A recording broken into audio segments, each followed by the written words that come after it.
let's switch gears here to teams that are playing well. I got the Mavs, Nuggets, Celtics. That those three in particular are playing just lights out. I mean, I was watching the Celtics earlier in the year, and I was talking to my dad, and he's like, "Celtics are not even in the play-in. I thought this team was supposed to be good," and I'm like, "They are good. They just they lose a lot of close games." And Hmm. Tatum's popping off. They're just everyone is playing great. And although they didn't win this past weekend against the Mavs, it was still a close game, and they still look decent. So I think they look pretty interesting. The Nuggets, Jokic is playing crazy, and that's one thing I just want to say this real quick. I just want to get this off my chest. For everyone that is saying that the Lakers, you can't blame the Lakers because AD's hurt. The Nuggets, Jokic is the only all-star on the team right now. Jamal Murray's out. The Clippers have no all-stars. I mean, those two teams are ahead of the Lakers. John Morant is the only all-star on his team, and they're the number 2 seed. Phoenix, Chris Paul, Devin Booker, Chris Paul's been out for a little bit. Devin Booker had his virus thing. They've had COVID the whole year. They're number 1 seed. I mean, you cannot have any excuses for that Lakers team. And you got to give props to the Nuggets, specifically Jokic, because he is playing out of his mind right now. I mean, it's just nuts watching them yesterday against Philly. But yeah, I mean, those in the Mavs, obviously Luka, no all-stars. They're still ahead of the Lakers. I mean, those three teams, Celtics, Mavs, and Nuggets, have just played unbelievable. And I'm going to let you touch on it because some of our picks, if you haven't checked it out, our NBA picks every day. We pick a Matt's kicking my butt right now, unfortunately. But yeah, I mean, these Nuggets, Mavs, and Celtics, they're just playing unbelievable. So Yeah, so I'll start with the Celtics to begin with. The Celtics obviously struggled out of the gate, and I think it was, I don't remember who it was on their team. One of them, not Jalen or Jason Tatum, just basically came out and said, those two guys can't be taking every shot. Oh yeah, Marcus Smart. Marcus Smart said that. And, in my head, I was thinking like, oof, the Celtics are about to blow up. Like they had all these draft picks and all this talent. They even had Kyrie Irving at one point. Oh, I thought they were going to have a dynasty. Maybe this is going to be a problem.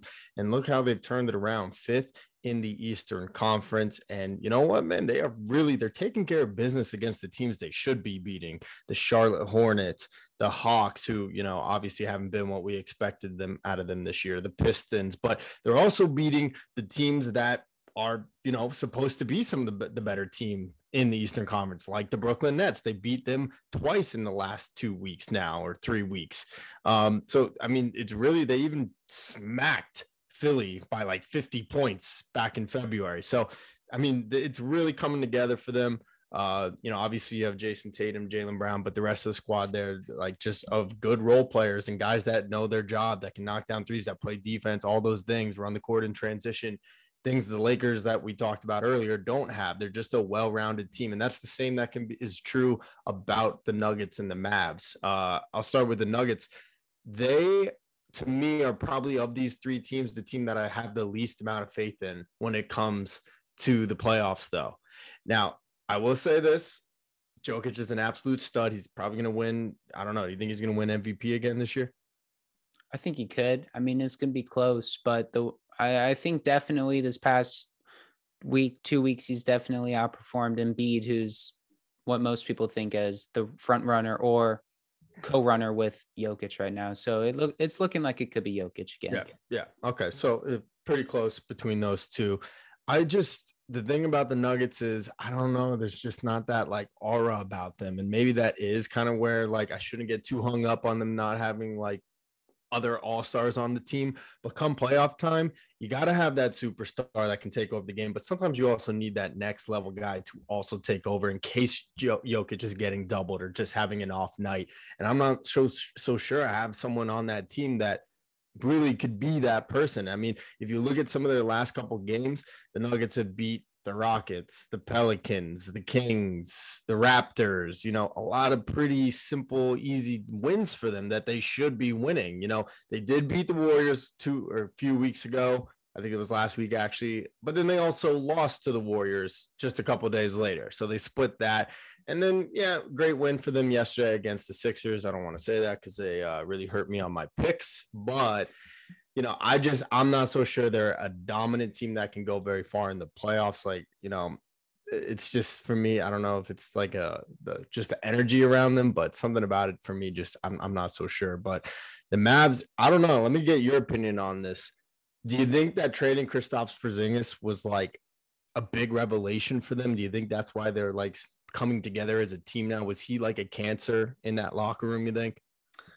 I don't know. I think the one thing with him, and he's just one of the most frustrating players to watch for me because this dude's a 7-foot giant, but he's out on the 3-point line shooting threes. And, he gets hurt quite a lot. He's kind of like an Anthony Davis where when he's playing, he's good, but that's when he's playing, doesn't happen a lot. So I think that trading Porzingis, getting Spencer Dinwiddie, who's a good second option as far as scoring goes behind Luka, I think that definitely has been giving them an uplift. And that is one thing I wanted to talk about just these three teams particularly because they are playing well.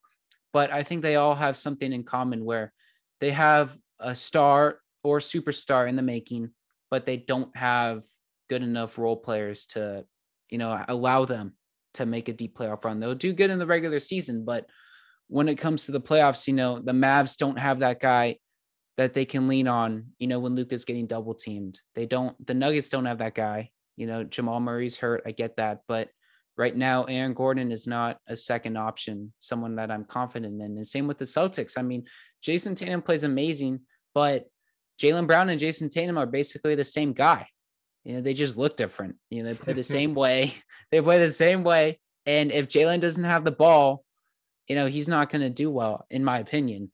So I think that they need to find another second option, someone who can play better in that system. And I think that goes for all three teams. You look at the Bucks, and Chris Middleton has become one of the best second options in the league. And he's one of the reasons, if not the reason, why they won the championship last year. And I think that those three teams in particular need to find better role players to help these superstars, hopefully make a deep playoff run. Because just if you get to the playoffs, so what? I mean, 8 teams get to the playoffs. You get Yeah, half eliminated the in the league makes the first. playoffs. Yeah, you get eliminated in the first, second round doesn't mean anything.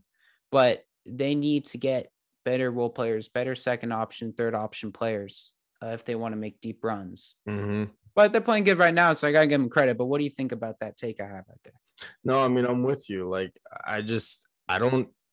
If this vaccine mandate gets lifted in New York City, which it seems like is possible, I don't see Boston winning a 7-game series against Durant and Kyrie in Brooklyn. I just don't see that happening. And the same if they play Philly. I don't think they're better than the duo of Joel Embiid and James Harden out there. As far as Denver goes, I mean, Luka's nice. Bringing in Dinwiddie. I just don't see Phoenix to me at full health when you get everybody back, Chris Paul and Devin Booker. I still think that they're probably the team coming out of, or at least going to the Western Conference Finals along with the Dubs. I almost said coming out of the West, and then You I forgot almost about. Slipped up. I was like, wait a second. I almost forgot about the Warriors. So, I mean, for me, I already said it last podcast, which is now in the ethers. It's gone. But I said I think the Western Conference Finals is going to be the Suns and the Warriors. So, I just don't see either the Nuggets or the Mavericks being able to, get past either of those two teams. And I think it is, like you said, because of a lack of role players, because of a lack of that second guy to step up and take over a game in the case of Jokic or Luka Doncic, being surrounded, draped by the defense. Yeah, that's definitely something that they're gonna have. All three teams are gonna have to look for in the offseason is a good second option to relieve Tatum, Jokic, Luka of everything that they have to do. They got put up 40 a night for them to win. But thank you for watching this episode of the East Coast West Coast podcast. Make sure to like, comment, and subscribe, and follow our social medias down below.